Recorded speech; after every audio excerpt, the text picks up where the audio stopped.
మరో ముప్పు ఈ దేశానికి ఎదురు కాబోతోంది బంగ్లాదేశ్ వైపు నుంచి. మనం ఊహించిందే. ఎప్పుడైతే మహమ్మద్ యూనస్ తన టోన్ అండ్ టెనర్ మార్చి మీ పీక నొక్కేస్తానన్నట్టు మాట్లాడాడో ఆ రోజు నుంచే సందేహాలు మొదలైనాయి. బంగ్లాదేశ్కి చెందిన ఇస్లామిస్ట్ గ్రూప్ నాయకుడు ఒకతను బంగ్లా భాషలో చేసిన వీడియో ఇవాళ voice of Hindus in Bangladesh అనే ఎక్స్ హ్యాండిల్ మీద వాయిస్ ఆఫ్ బంగ్లాదేశీ హిందూస్ అనే ఎక్స్ హ్యాండిల్ మీద ఆ వీడియో షేర్ అయింది. దాని సారాంశం ఏంటంటే కోల్కతాకి సూసైడ్ బాంబర్స్ని పంపిస్తా, అక్కడుండే విగ్రహారాధకులు ఎంత బలహీనురో నాకు తెలుసు, వాళ్ళు వర్షిప్ చేసేది వాళ్ళ తిండి తెప్పలు, వాళ్ళు తినే తిండి చండాలమైన పేడ ఆవు యూరిన్ ఇవన్నీ డంగ్ తింటుంటారు. వీళ్ళని ఎదుర్కోవటం కోసం 70 ఫైటర్ జెట్లు అక్కర్లేదు, జస్ట్ 7 ప్లేన్స్ కూడా అక్కర్లేదు, 7 విమానాలు కూడా అక్కర్లేదు. I know how to handle them. If Bangladesh army allows me to go and do that assignment I'm ready for it అని చెప్పేసి అతను వ్యాఖ్యానించాడు. దానికి సంబంధించిన వీడియో కూడా వాయిస్ ఆఫ్ బంగ్లాదేశీ హిందూస్ అనే ఎక్స్ హ్యాండిల్లో షేర్ అయింది. ఆ వీడియో మనం ఒకసారి చూడొచ్చు కూడా. ఇన్ఫ్యాక్ట్ ఈ థ్రెట్ మనం ఎప్పటి నుంచి యాంటిసిపేట్ చేస్తున్నామంటే ఎప్పుడైతే బంగ్లాదేశ్ తాత్కాలిక ప్రధాని మహమ్మద్ యూనస్ నోబెల్ బహుమతి గ్రహీత వారి స్వరంలో తేడా వచ్చిందో ఆ రోజే. ఇది మనం డాట్స్ని కనెక్ట్ చేయాలి ఒకసారి. ఈయన Pakistan army chief general Syed Asim Munir April 17న మాట్లాడిన తర్వాత కొద్ది రోజుల వ్యవధిలో బంగ్లాదేశ్ తాత్కాలిక ప్రధాని మహమ్మద్ యూనస్ మాట్లాడుతూ ఆ చికెన్ నెక్ని నొక్కేస్తాం, ఇలా పెట్టి పిసికేస్తే నార్త్ ఈస్టర్న్ స్టేట్స్ ఎగిరి అవతల పడతాయి, భారతదేశానికి మొండే మిగులుతుంది, అక్కడ ప్రాణం ఉండదు ఇక్కడ ప్రాణం ఉండదు, ఆ తర్వాత మనం ఏం చేయాలో అది చేయొచ్చని చాలా అభ్యంతరకరమైన వ్యాఖ్య చేశాడు. మరి ఆయనకి ఎవరన్నా డబ్బింగ్ చెప్పారా? నిజంగా శాంతి బహుమతి గ్రహీత అయిన తర్వాత ఆయన అలా ఎందుకు మాట్లాడాల్సి వచ్చిందంటే రీజన్స్ అర్థమైపోయినాయి. మునీర్ అండ్ మహమ్మద్ యూనస్ కలిసి చేసిన ప్లాన్ పాకిస్తాన్లో ఎప్పుడైతే అక్కడ మన ప్రతిఘటన మొదలైందో తట్టుకోలేక బంగ్లాదేశ్ వైపు నుంచి ఈ దాడికి ప్రయత్నాలు మొదలైనాయి. ఒక మాట ఆ ఉగ్రవాది మాట్లాడింది అంటే అది బంగ్లాలో ఉంటుంది, దాని అర్థం మన తర్వాత తెలుగులో చెప్పుకోవచ్చు, ఇంగ్లీష్లో కూడా కింద కనిపిస్తుంది. ఒకసారి అతను మాట్లాడింది చూద్దాం. আমাকে যদি এখন বাংলাদেশ সেনাবাহিনী বলে কলকাতা কব্জা করতে হবে, আমি যেই ম্যাপ ধারণ করব জীবনও শত্রুত্ব দূরের কথা 60টা বোমারও বিমানও আমি রাখবো না গোটা কলকাতার জন্য। কলকাতা বিজয় করতে হলে 70টা বিমান লাগবে কেন? আমার তো জানা আছে ওখানে মূর্তি পূজারী থাকে, আমার তো জানা আছে ওখানে সর্বোচ্চ খাবার পেশাব গোবর আর কচ্ছপ, আমার তো জানা আছে তাদের ধারণা কতটুকু, তাদের শারীরিক শক্তি কতটুকু, ইমানি শক্তি কতটুকু, এটা আমার জানা আছে। তো জানা না থাকলে আপনি কমান্ডার হইতে পারবেন না, কথা বুঝেন নেই? আরেকটা রক্ত দেখলে এই মূর্তি পূজারী যে কত ভয় পায় এটা তো আমার জানা আছে। সেখানে আমি কি করব? বাংলাদেশ সেনাবাহিনী যদি অনুমতি দেয় তাহলে আমি সবচেয়ে বেশি আত্মঘাতী ফিট করব। সেখানে কি ফিট করব?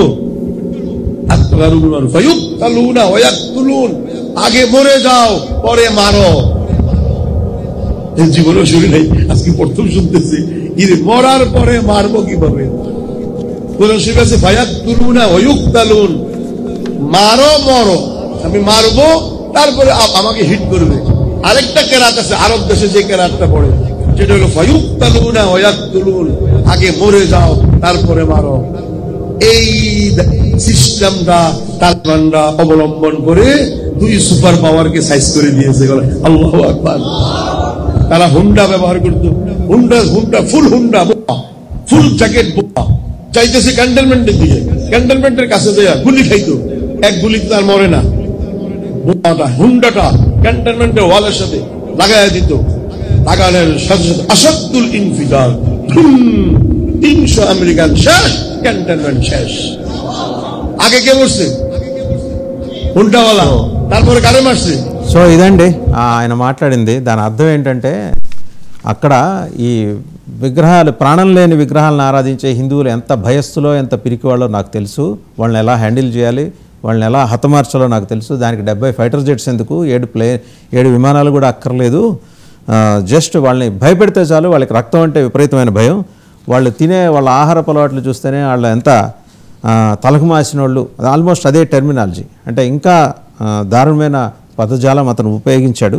దాని ఇంగ్లీష్ అర్థం కూడా మన దగ్గర ఉన్నప్పటికీ అది చెప్పడం సంస్కారం కాదు కాబట్టి చెప్పట్లేదు.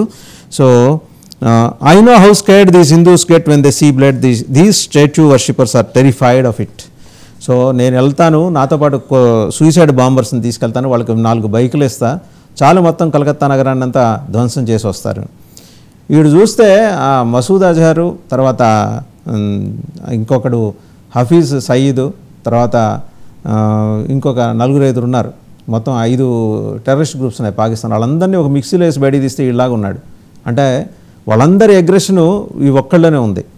సో వాళ్ళకి ప్లాన్ బి ఎప్పుడు పాకిస్తాన్కి ఉంటుంది. అసలు ఆ దేశ విభజనకు సహకరించడమే భారతదేశం చేసిన పెద్ద తప్పని ఈ మధ్యకాలంలో నెటిజన్స్ సివియర్గా చాలా సీరియస్గా ట్రోల్ చేస్తూ వస్తున్నారు. ఇప్పుడు కొత్తవాడు పుట్టుకొచ్చాడు, మనం యాంటిసిపేట్ చేస్తూనే ఉన్నాం. బట్ మనం యాంటిసిపేట్ చేసింది ఏంటంటే రామేశ్వరం వైపు నుంచి హఫీజ్ సయీద్ తన ముఠాతోడు శ్రీలంక నుంచి దాడి చేసే ప్రమాదం ఉందనే హెచ్చరిక. బట్ అన్ఎక్స్పెక్టెడ్ కార్నర్ నుంచి పాకిస్తాన్ ఈరోజు భారతదేశం మీద దాడి చేయబోతోంది. అది కలకత్తా. ఒకప్పుడు ఈస్ట్ ఇండియా కంపెనీ వచ్చినప్పుడు వాళ్ళ ప్రధాన స్థావరం, అక్కడ నుంచి దాడి మొదలెట్టబోతోంది. అతని బాడీ లాంగ్వేజ్ చూడండి, అలాగే ఆవేశంగా మాట్లాడటం. సే అల్లాహ్ అక్బర్, they used bikes with bombs strapped to their bodies, they rode towards the army's camps, they got shot with bullets. ఇవన్నీ మనం చూసాం ఇంతకుముందు, ఇలాగే మనం చేయబోతున్నాం. ఈసారి కారు బాంబులు కాదు, బైక్ బాంబులు కాదు, ఇవన్నీ మొత్తం అతను నానా చండాలం అంతా కూడా ఆల్మోస్ట్ వాంతి చేసుకున్నాడు. దీనికి సంబంధించి భారతదేశానికి ఈశాన్యం వైపు నుంచి రాబోతున్న థ్రెట్ మీద విశ్లేషించడానికి మనతో ఉన్నారు ఇండియన్ యూనియన్ ముస్లిం లీగ్ ఏపీ రాష్ట్ర అధ్యక్షులు సీనియర్ న్యాయవాది బషీర్ అహ్మద్ గారు. నమస్కారం బషీర్ అహ్మద్ గారు. సో మన ఇద్దరికి అది మీకు వచ్చనుకుంటా బంగ్లా, నాకైతే రాదు, బట్ దాని ఇంగ్లీష్ అర్థం అయితే నేను తెచ్చుకున్నాను. అతను మాట్లాడింది మీరు చూశారు కదా, సూసైడ్ బాంబర్స్ని పంపిస్తాట, కలకత్తాని పేల్చేస్తాట, అండ్ ఈ కాఫీర్లని ఎలా హ్యాండిల్ చేయాలో నాకు తెలుసు, దానికి 70 ఫైటర్ జెట్స్. అంటే ఈ మసూద్ అజహరు, తర్వాత హఫీజ్ సయీద్, వీళ్ళ తాతలా ఉన్నాడు వీడు. ఏమంటారు వీడిని చూసిన తర్వాత మీకు ఏమనిపిస్తుంది? వీళ్ళ తాత కాదు, వీడి మొహం కాదు, మన భారతదేశంలో తరతరాలుగా వచ్చే ఒక నానుడు, వినాశకాలే విపరీత బుద్ధి అని చెప్పి, అందులో భాగంగానే వీడు ఇలా మాట్లాడుతున్నాడని చెప్పేసి నేను భావిస్తున్నాను. వాస్తవంగా ఇస్లాం ఉగ్రవాదాన్ని, టెర్రరిజాన్ని ప్రోత్సహించదు. అదేవిధంగా ఇతర మతాలను దూషించమని, ద్వేషించమని కూడా చెప్పదు. స్పష్టంగా ఖురాన్లో చెప్పుంది, ఎవరి మతం వారిది, ఎవరి మతాచారాలు వారివి, వారిని, వారి దేవుళ్లను దూషించే అధికారం, ద్వేషించే అధికారం నీకు లేదు. నీ మతం నీకు శాంతిని బోధిస్తే వాళ్ళ మతం వాళ్ళకి శాంతిని బోధిస్తుంది. నువ్వు ఎటువంటి పరిస్థితుల్లో నువ్వు వారి విషయాల్లో కల్పించుకోబాక. వారి ప్రార్థనా స్థలం మీద కూర్చుని ఉన్న చిన్న పక్షిని కూడా నువ్వు దాన్ని చేపెట్టిలా ఆదలించడానికి లేదు అని అత్యంత స్పష్టంగా ఖురాన్లో చెప్పింది. అలానే జగత్ ప్రవక్త మొహమ్మద్ ప్రవక్త, వారి ఆత్మకు శాంతి కలుగుతాక వారు కూడా చెప్పారు. ఇప్పుడు వీరు ఈ వేషాలు వేసుకుని ఈ రాంగ్ గా ఖురాన్ని, ఇస్లాంని ఇంటర్ప్రిట్ చేసే ఈ కొంతమంది దుర్మార్గులు ఈ చెప్పిన దాన్ని, మనం ఈ దుర్మార్గుడు చెప్పిన దాన్ని మొత్తం ముస్లింలు చెప్పారనో లేదా ముస్లింలు ఇలానే ఉంటారని చెప్పేసి భావించడానికి లేదు. మనం భారతదేశంలో కూడా ఇలాంటి పరిస్థితే ఉంది. భారతదేశంలో కూడా కొంతమంది ఉన్మాదులు ఉన్నారు. ఆ ఉన్మాదులు ముస్లింలు ఇక్కడి నుంచి వెళ్ళిపోవాలి, ముస్లిం మతాన్ని ఫలానా డేట్ వచ్చేటప్పటికి మేము దాన్ని ముస్లిం విముక్త భారత్ చేస్తామని చెప్పి ఇక్కడ చెప్పిన మనం సందర్భాన్ని కూడా మనం గమనించవచ్చు. అంటే చెడ్డ వ్యక్తులు వాళ్ళకి దేశ కాల మాన పరిస్థితులతో సంబంధం ఉండదు, ఎక్కడైనా ఉంటారనే విషయాన్ని మనం ఒకటి గమనించాలి. అంటే బషీర్ గారు మీరే మాట్లాడండి. ఇక్కడ ఏంటంటే అన్ఎక్స్పెక్టెడ్ కార్నర్ నుంచి మనం థ్రెట్ యాంటిసిపేట్ చేస్తున్నాం. But the moment Muhammad Yunus stated that they are going to suffocate the chicken neck which connects the 7 sisters of the east from the rest of the India, అప్పుడే నాకు అనుమానం వచ్చింది. ఎప్పుడైతే 7 ఈశాన్య రాష్ట్రాలని భారతదేశంలోని మిగిలిన భూభాగాన్ని కలిపే ఆ చికెన్ నెక్ 60 కిలోమీటర్స్ వెడల్పు ఉంటుందండి, దాన్ని మేము బంగ్లాదేశ్ సఫోకేట్ చేసిందంటే ఇండియా పని అయిపోయింది. అంటే వీళ్ళ భాష ఎట్టుంటుంది. అతను మునీర్ మాట్లాడిన 4 రోజులకి ఇతను మాట్లాడాడు. అతను ఏమన్నాడు, మెడ నరం కోసేస్తే చాలా వాళ్ళు సస్తారు అని. ఆ మెడ నరం ఎట్ట కోయాలో తెలుసు అంటాడు. ఈయన వచ్చి మెడ పిసుకుతానంటాడు. ఇంకోటి వచ్చి బిలావర్ బుట్టో మీరు నీళ్లు ఇవ్వకపోతే మేము రక్తం పారిస్తామంటాడు. వాడికన్నా ముందు ఇంకోటి వస్తాడు హఫీజ్ సయీద్, వాడంటాడు మీ శ్వాస ఆపేస్తామంటాడు. వాడు గట్టిగా శ్వాసే తీసుకోలేడు, ఆస్మా రోగాడు, వాడు గట్టిగా శ్వాస, వాడు మన శ్వాస ఆపేస్తానంటాడు. ఇన్ని చూసిన తర్వాత మనం తేలిగ్గా తీసుకోలేము బషీర్ గారు. అంటే అన్ఎక్స్పెక్టెడ్ కార్నర్స్ నుంచి మనకు థ్రెట్ ఎప్పుడూ ఉంటూనే ఉంటుంది. It's a potential threat. ఇది ఎందుకు కనెక్ట్ చేసి మాట్లాడాల్సి వస్తుంది అంటే, నిన్న ప్రధానమంత్రి మాట్లాడే స్టర్న్ వార్నింగ్ ఇచ్చిన తర్వాత, చాలా బలంగా మేము రిటాలియేట్ చేసి తీరుతామని వార్నింగ్ ఇచ్చిన తర్వాత ఈ వాయిస్లన్నీ బయటకు వస్తున్నాయి. ఇవాళ సడన్గా పుట్టుకొచ్చింది అంటే చాలా స్ట్రాటజిక్గా ఇదంతా మహమ్మద్ యూనస్ గేమ్ ప్లాన్ అనేది అర్థమైపోతుంది. లేదా అతని చేత మునీర్ గేమ్ ప్లాన్ కూడా ఉండొచ్చు. లేదా ఇద్దరు కలిసి ఈస్ట్ అండ్ వెస్ట్ పాకిస్తాన్ మనం కలిసిపోదాం, ఇండియా పని పడదాం అనే అది ఒక యూనిఫైడ్ ఆలోచన అయితే వాళ్ళిద్దరికి వచ్చింది. సో ఈ క్రమంలో ఈ డెవలప్మెంట్ నేను అంటే కేవలం ఇతను మాట్లాడిన దాన్ని అర్థం చేసుకోవట్లేదు. నేను టెర్రరిస్ట్ ప్లాన్ ఎలా ఉండబోతోందనే ఒక దాని మీద ఆ థాట్ ప్రాసెస్లో నేను మాట్లాడుతున్నాను సార్.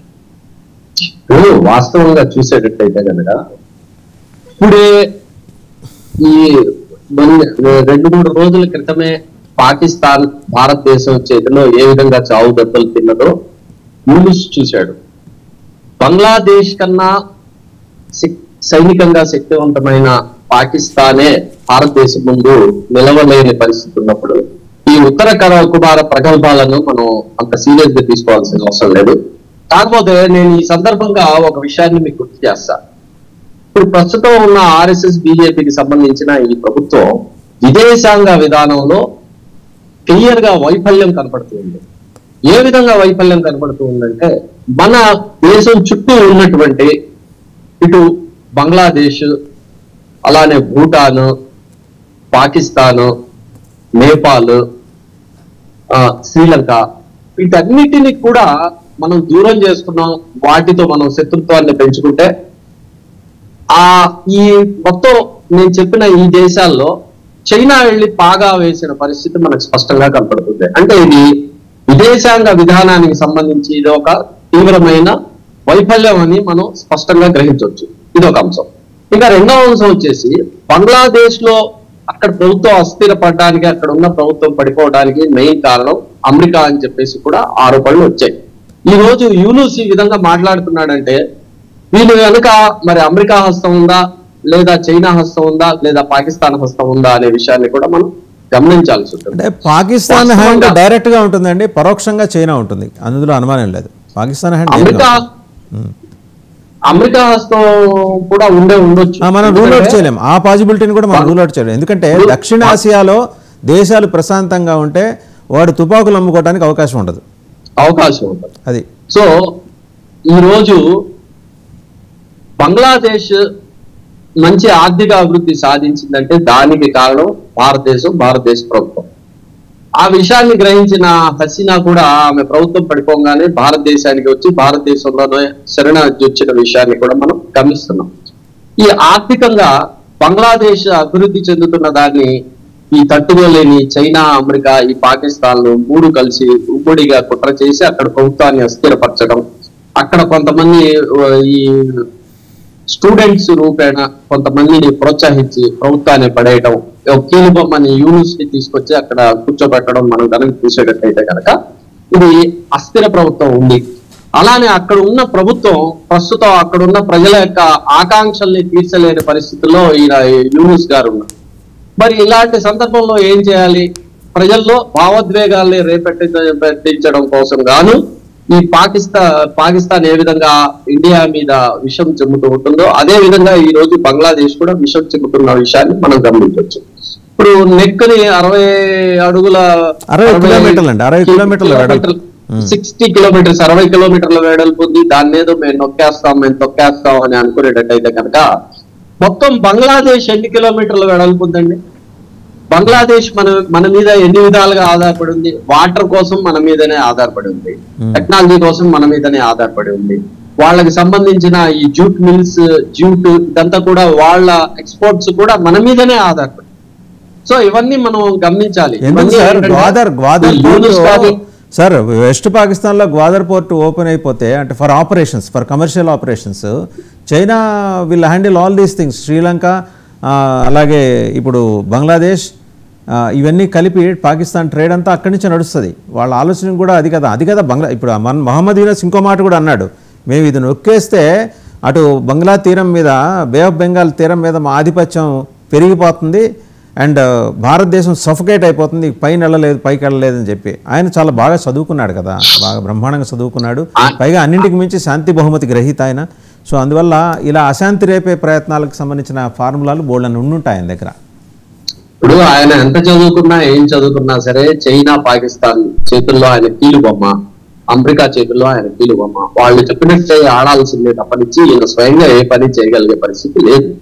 నేను అదే చెప్తున్నాను. ఇప్పుడు శ్రీలంకలో చైనా వాడు తిష్ట వేశాడు, పాకిస్తాన్ లో తిష్ట వేశాడు, నేపాల్ దాకా వచ్చాడు, అలానే బంగ్లాదేశ్ దాకా వచ్చాడు. వాళ్ళు అప్పులు ఇవ్వడం ద్వారా కానివ్వండి, అభివృద్ధి పథకాలు చేస్తామని చెప్పేసి మభ్యపెట్టి, ఇది భారతదేశం చుట్టూ ఈ చైనా వాడు కమ్ముకుంటున్న విషయాన్ని మనం చూసేటట్టయితే ఇది భారత ప్రభుత్వం యొక్క వైఫల్యం అని చెప్పేసి గతంలో రాహుల్ గాంధీ గారు కూడా పార్లమెంట్ లో చెప్పిన విషయాన్ని నేను మీకు ఈ సందర్భంగా గుర్తు చేస్తున్నా. అయితే ఏంటంటే ఈ ఉగ్ర దాడులు వీటిని మనం ఈ స్టేట్మెంట్లని వీటిని తేలిగ్గా తీసుకోకూడదు అని చెప్పేసి నేను భావిస్తున్నాను. ఈ సందర్భంలో మనం ఏం చేయాలంటే ఇలాంటి స్టేట్మెంట్లు, ఆ స్టేట్మెంట్ నిజంగా అతను ఇచ్చాడా లేదా అనేది కూడా మనం గమనించాలి. ఎందుకంటే ఈ రోజు అంతా ఆర్టిఫిషియల్ ఇంటెలిజెన్సీ ఉంది. ఆర్టిఫిషియల్ ఇంటెలిజెన్సీని ఉపయోగించి రకరకాల జిమ్ముక్కులు చేసే పరిస్థితి కూడా కనపడుతుంది. కాబట్టి అసలు ముందుగా ఆ స్టేట్మెంట్ వాస్తవం కాదా అనేది మన నిపుణుల ద్వారా, మన సాంకేతిక నిపుణుల ద్వారా మన భారతదేశ ప్రభుత్వం బంగ్లాదేశ్ కి సంబంధించిన హైకమిషనర్ ని వాళ్ళని పిలిపించి మన అభ్యంతరాన్ని మనం గట్టిగా చెప్పాలని చెప్పి నేను డిమాండ్ చేస్తున్నాను. బషీర్ గారు ట్విట్టర్ హ్యాండిల్ ని క్రాస్ చెక్ చేశారు. అంటే ఈ ఎవరి వాల్ మీద అయితే షేర్ చేశారో వాళ్ళు క్రాస్ చెక్ చేశారు. వాళ్ళు కూడా బంగ్లాదేశీలే. అసలు ఇలాంటి మనిషి ఉన్నాడా లేకపోతే ఇదేమన్నా, ఇప్పుడు నాకు కూడా మీకు వచ్చిన అనుమానమే వచ్చింది. మళ్ళీ డబుల్ వెరిఫికేషన్ చేస్తే that has been verified practically అని చెప్పేసి కూడా తెలిసింది. అంటే అతను మాట్లాడింది నిజమే. అది కూడా ఏంటంటే in the Wake of prime ministers address to the nation నిన్న మాట్లాడిన తర్వాత ఈరోజు జస్ట్ అది పోస్ట్ అయ్యి కూడా అండి ఒక 4 hours 5 hours అయింది షేర్ అయ్యి ట్విట్టర్ అదే ఎక్స్ ప్లాట్ఫామ్ మీద. అంటే ఈరోజు ఉదయమే దీన్ని షేర్ చేసినట్టు తెలిసింది. 4-5 hours లో మీకు నాకు మనకు తెలిసిపోయిందంటే మరి భారత ప్రభుత్వాన్ని ఇంతకన్నా ముందే మరి భారత ప్రభుత్వం మీనమీషాలు ఎందుకు లెక్క చేయాలి, లెక్క చేస్తూ ఎందుకు కూర్చోవాలి అంటే బంగ్లాదేశ్ మనకి ఇప్పుడు కూడా అండి ఒక డ్రాబ్యాక్ ఉంది. మనకి ఆ ఈస్ట్ వైపు ఏం జరుగుతుందో పెద్దగా అర్థం కాదు. ఒకటి వాళ్ళ భాషతో ఉన్న మనకి సమస్య. హిందీ అంటే మనం వికెన్ కానీ హిందీ ఉర్దూ మనకి అర్థమైపోతాయి. బంగ్లా వచ్చేప్పటికి even Pakistani Muslims they cannot understand Bangla. Muslims వాడే వాళ్ళ బంగ్లా భాషని వాళ్ళు అర్థం చేసుకోలేరు, బెంగాలీని వాళ్ళు అర్థం చేసుకోలేరు. సో దీన్ని కొంచెం అవగతం చేసుకొని వీళ్ళు షేర్ చేసిన తర్వాత government of India no doubt అప్రమత్తమైంది, ఆ విషయంలో అప్రమత్తమైంది కాదంటలేదు. బట్ స్టేట్ గవర్నమెంట్ అప్రమత్తం అవ్వాలి. అక్కడ ఉన్నది ఏంటంటే మైనారిటీ అపీస్మెంట్ పాలిటిక్స్ పాల్పడే మమతా బెనర్జీ లాంటి వాళ్ళు. Since they have allowed all these kind of non sense people in to the state, face చేయాలి మరి తప్పదు. ఎందుకంటే వాళ్ళు they did not allow the government of India to function properly. అక్కడ ఐబీని ఎన్ఐఏని వీళ్ళని పనిచేయనియాలి కదా. ఆవిడ ఎంతసేపు ఆవిడ ఎలక్షన్స్ ఆవిడ ఈ మాటని నేను అంగీకరించలేదు. అంగీకరించాలి. మమతా బెనర్జీ మీద ద్వేషం, రాజకీయపరమైన ద్వేషం ఉంటే వేరే విషయం. ద్వేషం ఉండకూడదండి. రాజకీయపరమైన ద్వేషం ఎందుకు ఉండాలి? ద్వేషం ఆవిడ విధానాల మీద ద్వేషం ఉంటుంది అంతే. దేశానికి సంబంధించిన సురక్షత మీద, సమగ్రత మీద కేంద్ర ప్రభుత్వానికి పూర్తిగా హక్కు ఉంటుంది. సరిహద్దుల మీద కూడా హక్కు ఉంటుంది. ఈ మమతా బెనర్జీ ఎవరు? స్టేట్ గవర్నమెంట్ ఎవరు? సెంట్రల్ గవర్నమెంట్ అక్కడే, యూనియన్ గవర్నమెంట్ అక్కడ యాక్షన్ తీసుకుంటుంటే, అడ్డుపడుతుంటే ఆ గవర్నమెంట్ ని అమ్మటే రద్దు చేసే అధికారం కూడా ఎలాగో ఎలక్షన్స్కి వెళ్తున్నారు కదా సార్, రద్దు చేయడం దేనికి, అపప్రద ఎందుకు. కానీ ఇంకోటి అతను ఏం మాట్లాడాడు, ఇంకొక 2 lines అండి. I will share it with you అండి. If the Bangladesh army gives me permission, here is what I will do. I will send the most suicide bombers to Kolkata. What will I use? Suicide bombers. Islamic ఆయత్, they rule is die first then kill. ఇదేందో మరి దీని అర్థం నాకు తెలియదు, మీరే చెప్పాలి. I will attack and they will hit me. There is another verse I learned in Arabic countries, Islamic ఆయత్, die first then kill the kafirs. ఎలా సాధ్యం అవుతుందండి? ముందర మీరు చచ్చిపోయి కాఫీర్స్ని ఎలా చంపుతారు? ఇప్పుడు గతంలో ఆర్ఎస్ఎస్ చీఫ్ ఒక మాట చెప్పారు. ఆయన ఏం చెప్పారంటే, భారతదేశ సైన్యానికి సరిహద్దుకు వెళ్ళడానికి 4 రోజులు పట్టేటట్టయితే మాకు ఆర్ఎస్ఎస్ వాళ్ళకి 3 రోజులు పట్టుద్ది, 3 రోజుల్లో మేము వెళ్ళి మేము ఏదో చేసేస్తాం అని చెప్పారు. ఆయన ఇక్కడ ఎలా చెప్పాడో అక్కడ ఉన్న ముల్లా అలానే చెప్పాడేమో అని చెప్పేసి నాకు అనిపిస్తుంది. అతను ఏమై ఉంటాడు? క్లరిక్ అయి ఉంటాడండి. ఇప్పుడు మాట్లాడిన ఆయన హోదా ఏమై ఉంటుంది మీరు చూస్తున్నారు? ఏదో చిల్లర మనిషి చిల్లర మాటలే కదా సార్. ఆయన టెర్రరిస్ట్ గ్రూప్ లీడర్ సార్. ఆయన terrorist group leader. Terrorist group చిల్లర మనిషే కదా, చిల్లర వాళ్ళే కదా. ఇంటర్నేషనల్ చిల్లర డిజిగ్నేటెడ్ డబ్బు టెర్రరిస్టులు కోసం ఉన్నారు సార్ చేసే మనకి. వ్యక్తులే కదా. అంతర్జాతీయ గుర్తింపు పొందిన టెర్రరిస్టులు వాళ్ళ తల మీద వేస్తున్న పరిహారాలు మనం చూస్తున్నాం. ఈయన అంతర్జాతీయ టెర్రరిస్టా? ఈయన తల మీద ఏమన్నా పరిహారం ఉందా? ఈయన అసలు ఆయన తల మీద పేరు కూడా పరిహారం తెలియట్లేదు ఉంది. ముందర. ఈయన ఒకటి బయటకు వచ్చింది అంతర్జాతీయ ఇప్పుడు. టెర్రరిస్ట్ అయితే మరి కేంద్ర ప్రభుత్వం ఏ విధమైనటువంటి చర్య ఎందుకు తీసుకోలేదు? బంగ్లాదేశ్ ప్రభుత్వానికి మన సైడ్ నుంచి పంపించాల్సిన సమాచారాన్ని ఎందుకు పంపించలేదు? నాకు తెలిసి బంగ్లాదేశ్ లో పాకిస్తాన్ లో ఉన్నంత స్థాయిలో మతమౌఢ్యం లేదు. ఈ మతమౌఢ్యం కూడా సామాన్యుల్లో లేదు. ఇప్పుడు పాకిస్తాన్ సామాన్య ప్రజల్లో మతమౌఢ్యం లేదండి, అది ఐ అగ్రీ. బంగ్లాదేశ్ లో లేదు. ఇక్కడ కొంతమంది టెర్రరిస్ట్ గ్రూపులు, ఈ టెర్రరిస్ట్ గ్రూపులు కూడా ఈ కొంతమంది వ్యక్తులు ఏంటంటే ఒక ప్రభుత్వం కోసమో లేదా ఏదైనా ఒక పార్టీ కోసమో వీళ్ళు నాటకాలు ఆడుతుంది. దీన్ని మనం మొగ్గలోనే తుడిచివేయాలి. కేంద్ర ప్రభుత్వం తీవ్రమైన చర్య తీసుకోవాలి. వారి మీద ఈ స్టేట్మెంట్ ఇచ్చిన వారి మీద తీవ్రమైన చర్య తీసుకోమని చెప్పి బంగ్లాదేశ్ ప్రభుత్వాన్ని కోరాలి. అలానే యూనుస్ ఇచ్చిన స్టేట్మెంట్ కూడా వివరణ అడగాలి. మీకు ఎలాగో వైడ్ కాంటాక్ట్స్ ఉన్నాయి కదా సార్, ఒకసారి మీరు మాట్లాడండి. మళ్ళీ రేపు ఉదయం మళ్ళీ మనం కలుసుకుందాం. ఇది వెస్ట్ బెంగాల్లో ఉన్న ముస్లిం లీగ్ లీడర్స్తో కూడా మాట్లాడండి. మీ దగ్గర ఆ వీడియో మీకు షేర్ చేశాను, ఒకసారి క్రాస్ చెక్ చేసుకోండి. Tomorrow morning will meet in the morning debate. Thank you very much Basheer గారు. And it's high time for government of India to give an alert. East coast మొత్తం ఒకసారి అప్రమత్తం చేయాలి. ఆ ప్రమాదం విశాఖపట్నం దాకా కింద దాకా రావచ్చు. ఈస్ట్ కోస్ట్లోనే ఉంది కాబట్టి, కోస్తా తీరంలో ఉంది కాబట్టి మరింత అప్రమత్తం ఉండాలి. మనం వెస్ట్ కోస్ట్లో మన నేవీ తిరుగుతూ ఉన్నాయి, అలాగే ఈస్ట్ కోస్ట్ మొత్తంని అప్రమత్తం చేయాలి. శ్రీలంక వరకు కింద రామేశ్వరం వరకు కూడా ఈ మొత్తం హారంలాగా ఉంటుంది. ఈ జల మార్గంలో కావాల్సినంత మ్యారిటైమ్ సెక్యూరిటీని పెంచుకోవటం, మరింత సర్వీలెన్స్ని పెంచుకోవటం అవసరం ఈ యుద్ధ వాతావరణం ఉన్న సమయంలో. ఏదైనా మొహమ్మద్ యూనస్ అలాగే పాకిస్తాన్ ఆర్మీ పాలకులు కలిపి పన్నిన కుట్రలో భాగంగానే ఈ కొత్త ఉగ్రవాదులు గొడుగుల్లాగా పుట్టుకొస్తున్నారు. సూసైడ్ బాంబర్స్ తోటి కలకత్తాని పేల్చేస్తారట. సో గవర్నమెంట్ ఆఫ్ ఇండియా అప్రమత్తం కావాల్సిన అవసరం. అట్ ద సేమ్ టైం ప్రజలు కూడా కేవలం వెస్ట్ బెంగాల్ కాదు, దేశం మొత్తం ప్రజలు ఇలాంటి వాటిని తోసిపారేయలేము, అలాగని సీరియస్గా తీసుకోవటానికి లేదు. But we must be vigilant and careful. Thank you very much for watching special discussion over Bangladesh terrorists.